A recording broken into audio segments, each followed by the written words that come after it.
উপার্জন করতে শিখুন, অন্যথায় দেখবেন মূর্খ লোক এসে আপনাকে জ্ঞান দিচ্ছে।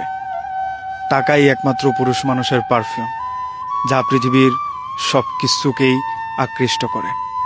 একজন মনীষী বলেছিলেন, ভালো সময় আসার জন্য অপেক্ষা করতে নেই, পরিশ্রম করতে হয়।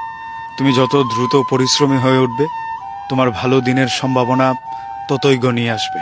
আমরা এই জায়গাটাতেই পিছিয়ে যাই। আমাকে দিয়ে হচ্ছে না বলে আমি ডিপ্রেশনে চলে যাই। আপনাকে দিয়ে হবে না যতক্ষণ না আপনি পরিশ্রম করবেন। তখন দেখবেন যা তা লোক এসে আপনাকে পরামর্শ দিচ্ছে, জ্ঞান দিচ্ছে। এই জিনিসটা থেকে বাঁচতে হলেও আপনার পরিশ্রম করে উপার্জনে সক্ষম হওয়া উচিত। আমরা সক্ষম হয় না বলেই অনেক কিছুই আমাদের জীবন থেকে হারিয়ে যায়, অনায়াসে হারিয়ে যায়। ধরেন একজন মানুষকে আপনি অনেক যত্ন করে আদর করে লালন করতে চাইলেন, সে এই অজুহাত দিয়ে আপনাকে চলে যাবে যে তুমি সক্ষম নও। মানুষকে অক্ষম প্রমাণ করাটা পৃথিবীতে বোধহয় সবচেয়ে সহজ কাজ। আপনি 4 বছর একটা জায়গায় একটা মানুষের পেছনে এফোর্ট দিলেন, সে সেইটাকে নজরদারিতে একেবারেই নেবে না।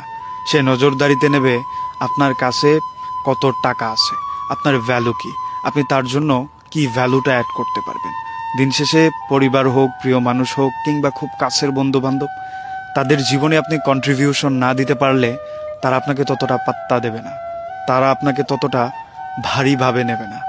আপনি নিজের ওজন মাপতে চাইলে আপনার টাকা দরকার, আপনার সৌন্দর্য বাড়াতে চাইলে টাকা দরকার, গ্রহণযোগ্যতা বাড়াতে চাইলে টাকা দরকার, সমাজে প্রতিষ্ঠিত হতে চাইলেও এই টাকারই দরকার। যাদের সাথে আপনি বড় হলেন তাদের কাছে প্রায়োরিটি লিস্টে প্রথম দিকে যাওয়ার জন্য হলেও টাকা দরকার। প্রিয় মানুষ যার জন্য আপনি আপনার শখের কেরিয়ার ছেড়ে দিলেন, তাকে নিজের করার জন্য টাকা দরকার। বাবা মার মুখে হাসি ফুটানোর জন্য টাকা দরকার। এন্ড অফ দ্য ডে টাকা ছাড়া একটা পুরুষের কোনো ভ্যালু নেই, সৌন্দর্য নেই, ভালো থাকারও কোনো উপায় নেই। তাই মোস্ট ইম্পর্টেন্ট থিং মানি। আপনার কাছে টাকা না থাকলে কেউ মূল্যায়ন করবে না।